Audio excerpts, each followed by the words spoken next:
it like I talk it. Probably going to get demonetized for that, but worth it. Finally, guys. The key all along was to just not bet home runs. Why did no one tell me I could bet walks? Why did nobody tell me that? It was an option. Muncy, Bregman, and Baez, quite frankly, I don't care. The round robin I gave out went 5, 4, 6. Stott, Rice, Murakami, Rumfield, Ward, and then Machado could not get it done. Now, classic me, because I had played these guys straight on Fanatics, it cut into my limit. So when I went to round robin them on Fanatics, I didn't have that much availability left. So I only played it by 2s and 3s. I have been playing home run round robins by 2s, 3s, 4s, and 5s the entire season. We are 1 for 1 on this type of play. I go 5 for 6, and I only play by 2s and 3s. So naturally, like even when I win, I can't win, but I'm not going to complain. I'm very thankful that I had almost 7 units from those two. Yesterday, we went up. We had 24 plays, a lot of plays, but we went up almost 5 units, so that feels great. Athletics couldn't get it going. Sean Burke didn't look great. Harper walk, Henderson walk at plus 171, Stott walk at 165. Brad Lord under strikeouts was a cash. Bowers couldn't get the walk. Luzardo strikeouts was good. Boyd under strikeouts was good. Our late game walks were bad. Perdomo, Tatis, Bogarts, Machado, and Alvarez. Golly, that's tough, but Taylor Ward gets 2 walks. Corbin Carroll gets a walk. Miguel Vargas and Murakami and Kyle Schwarber and TJ Rumfeld all got a walk. We did not hit our Cantillo strikeouts. We were 1 short there. Reed Detmers was a little bit short, and then unfortunately the under in this game, we lose by 1. So not going to complain at all, and I'm going to tell you that this video is late. 1, because my daughter did not go to school today. Obviously, it's a Saturday, and 2, because I am pouring into the stuff. Okay, I am looking at every possible matchup, and yes, I'm looking at home runs, and yes, I'm looking at contextually the entire game, but I am looking at walks, and that's not something I had been doing, so it's taking me a little bit of time to find some rhythm. Today's slate is really not the best for home runs, and we'll see that. Game in New York, we have Cease and we have Weathers. The interesting part about this is both of these guys just saw the other team very recently. They just played each other less than a week ago. So they should be familiar. And whenever they're familiar like that, I do say advantage batters. Toronto has also been hanging around. They've been very disciplined at the plate. They've looked good in the recent days. And I think having Cease out there will give them even more confidence behind the plate. So Okamoto, Gresham, and Rice, I don't think you get a ton of home runs here because of the quality of the pitching, because the wind is blowing in. But I do have a lot of plays for you. I'm going to go Ryan Weathers under 5.5 strikeouts. Remember, he just saw this team, and this is a team that doesn't strike out anyway. So I'm going to take his under 5.5 at 127. I'm going to take Toronto on the money line. I don't have a ton of money line plays for you today. It seems like that's not been my cup of tea, my forte, but I like Toronto at basically 50-50 price. Trent Gresham walk, Ben Rice walk. Cease has had some trouble with walks, and we'll see what he brings today, but I think both of those guys are set up well to get on base through a walk. Alejandro Kirk, and we're going to run back Okamoto. So 2 longer shots for Toronto for walks against Ryan Weathers, and 2 easier plays, I guess you could say, for New York. If any 2 of these guys hit, we profit. So we just got to go 50% there. Game in Milwaukee, we have Perez and Henderson. I'll be the first to say Milwaukee's a big favorite today. They are minus 160-ish on the money line. But I look at Perez, and I look at what Perez was able to do against this team maybe a month ago, and it's fairly impressive. If you look at Perez's game log, one of the best games he's had in the last month was against this Milwaukee team. They do not set up well against him. However, Perez just looked pathetic in his last start, so depends on if he can shake those cobwebs. Michael Harris and Drake Baldwin would be my leans. I want to play the under here, but I'm going to learn my lesson. I know we talked about some things I'm going to change up as we end this season, one of which is I'm not going to go against hot teams and hot bats. And Milwaukee has put up, I think, like 5 runs, 7 runs, and 22 runs within the last week.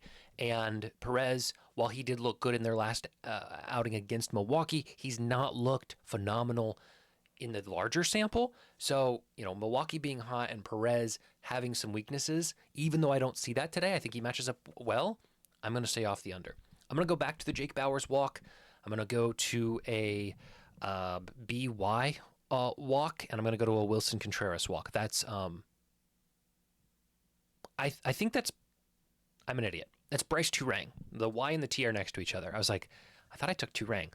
Jake Bauers, Bryce Turang, BY is BT, sorry, and William Contreras, all at plus money. Okay, game in Miami, not good for homers. I'm going to actually take the under 7.5 here.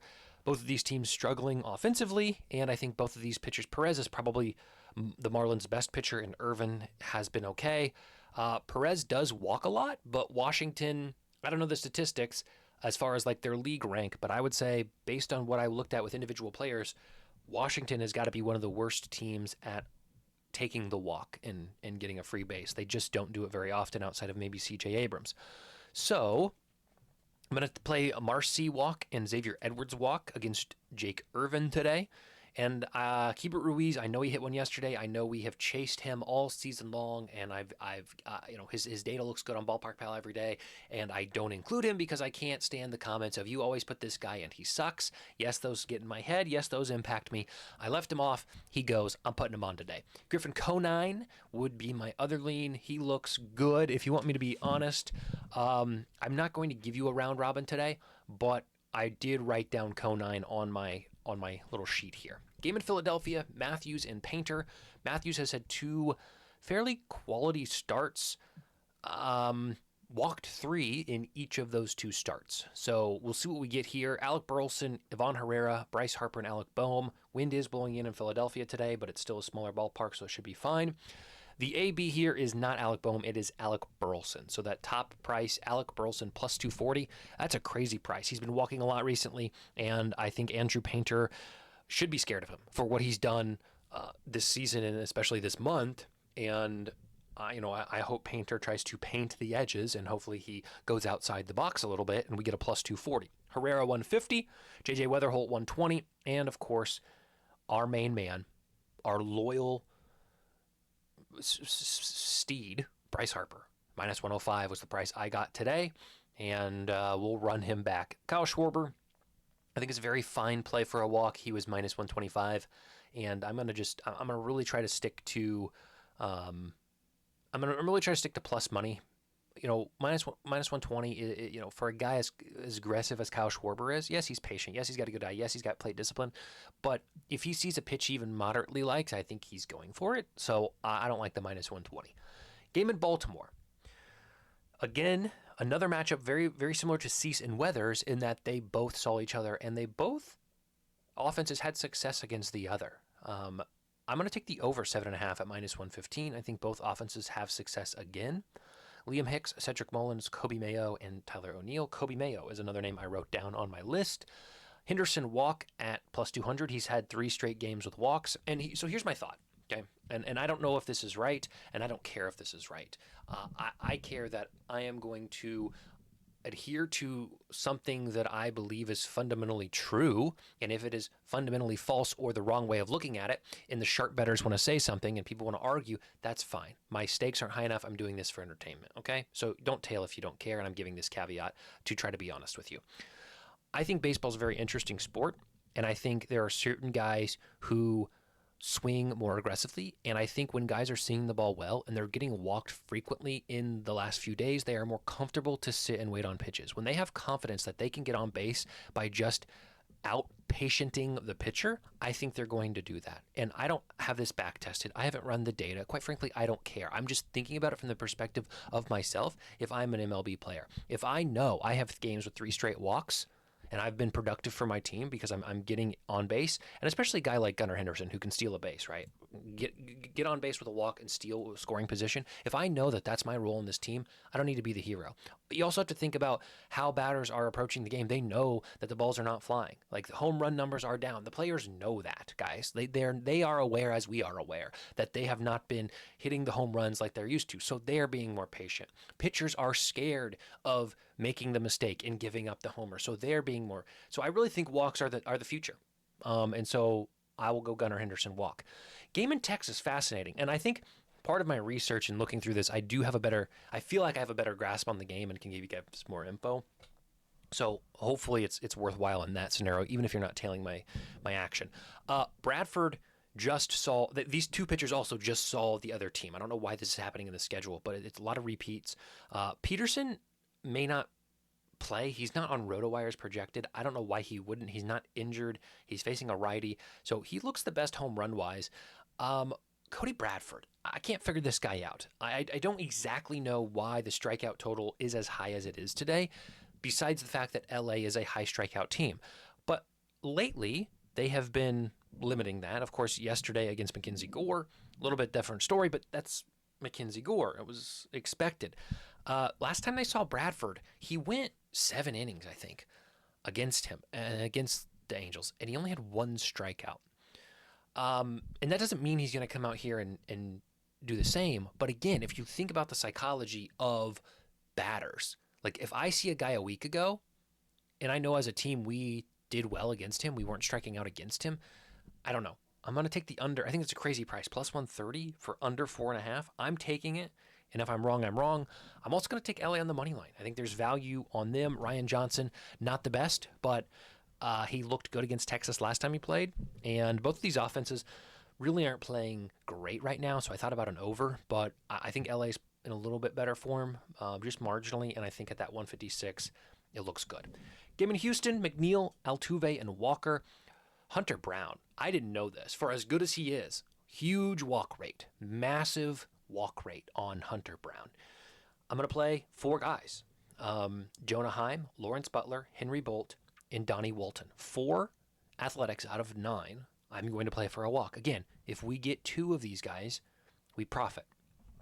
Hunter Brown has been walking people like crazy. And what I kind of love about this market is I can handicap it from the perspective of the starting pitcher. And if I like the number and it looks good for them, well, when the starting pitcher's out, I still have maybe 1, maybe 2 plate appearances left, bullpen-wise, that they could also get a walk. And I think sometimes bullpen guys are a little bit looser. They rely on certain pitches, and then they can get down in counts. And so, again, I don't need to justify it. I'm playing these numbers. I like these numbers. I like the matchup. We'll run it. Game in Chicago.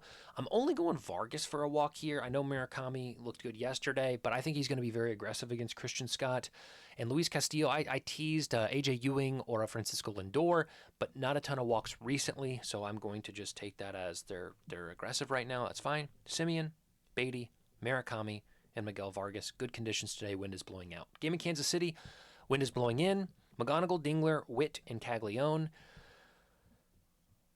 Michael Wacha back-to-back games with no walks. So he's found his command. Now he has had some pretty bad outings, and I think Detroit does have good plate discipline. So you may look for some guys. I'll tell you, Kevin McGonigal was close.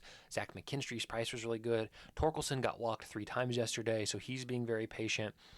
So those 3 guys would be the guys that I would target if I had to go with a Detroit guy.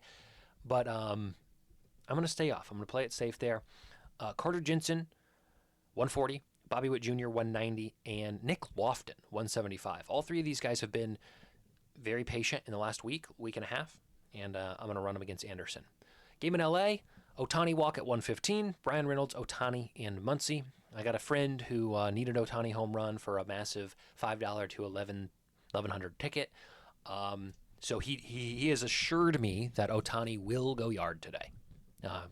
Given the day after theory, as I'm sure we're all aware. You need 1 guy for a massive payout. He doesn't go. He always goes the next day. So Ohtani, I think he's a lock today. You're going to have to come to that conclusion yourself. But if my friend is correct, Ohtani is a big play today. Game in Seattle. New guy, Cade Anderson, coming up for the minors. Multiple 9 strikeout games in the minors. Looks good. Young prospect, phenomenal. I don't know all the details, but he's highly touted. We'll say that. Also, side note, all 15 favorites won yesterday. All 15 MLB favorites won yesterday. So take that for what you will. Again, David Peterson. I looked at Anderson's strikeouts. No value to me. Chicago's been very disciplined, very effective offensively. We saw that last night. Early in the game, a lot of home runs. So Emerson Hancock did end up with 6 last night, so maybe you want to go with Anderson today. I don't know. It's an interesting thought. I don't hate it. I'm just going to be smart and stay off.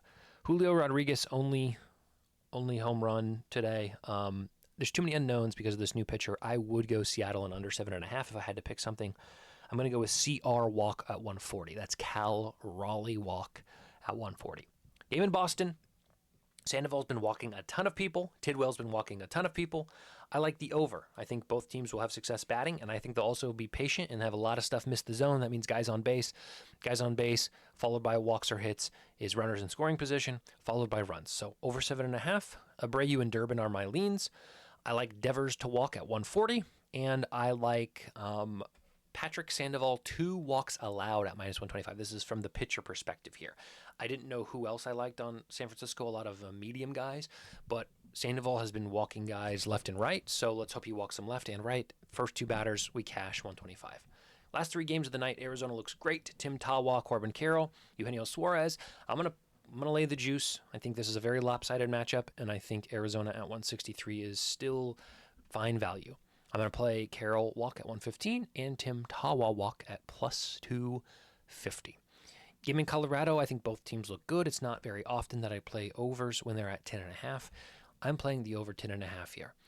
DeLauder, Adele, McCarthy, and Rumfeld would be my leans. Willie Castro also looks fine. I am going to play SK walk 125. That is Stephen Kwan. I think he has 13 walks in his last 15 games. He's like a Bryce Harper, essentially. And we're getting him at 125. If we lose, we lose, but I like it. Jose Ramirez walk, 125. TJ Rumfeld, again, 250. Willie Castro, 210. McCarthy's price is not out, but if it's above 150, I'm going to play it. And then the over 10.5. Last game of the night, neither of these guys walk a ton, but I do like Tatis and how he's seeing the ball at 165. Brooks Lee, Trevor Larnach, Tatis, and Merrill. So what do you do, guys? I mean, do you do walks? Do you do home runs? You have to do what you want. I will tell you, I think walks are more reliable in August of 26. We have just not seen home runs. Last night, 29 home runs, less than 2 a game. We are still averaging less than 2 a game when we should be getting 2.5 per game. We should be getting 45 or more home runs every night, at least 35 home runs, and we're not. Okay, so here's my round robin. I will tell you, it's probably jinx now because I played all the way up, 2s, 3s, 4s, 5s, and the parlay. Contreras, Burleson, Vargas, Witt, Rumfeld, and Tatis. Okay, get Pickett. If you don't have Pickett, you need it. Code GMG. They'll give you $3 or $100. I will tell you this, Smart Stakes, smart money tool, which looks at exchanges and looks at the liquidity on exchanges and people making markets who are sharp and know things and have models and do this for a living.